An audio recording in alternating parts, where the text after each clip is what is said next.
Apprehensive, meaning worried. She felt apprehensive about the test. Boisterous, meaning noisy. The kids were boisterous in the park. Devour, meaning eat fast. They devoured the pizza. Fragile, meaning easy to break. The glass is fragile. Conceal, meaning hide. He tried to conceal his gift. Exquisite, meaning very pretty. The dress was exquisite. Nurture, meaning care for. She nurtures her plants daily.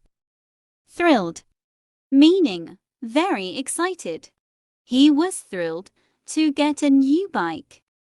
Intricate, very detailed. The design was intricate. Quiet, meaning not making noise. The library was quiet and peaceful. Thanks for watching. Like, share and subscribe for more English learning videos.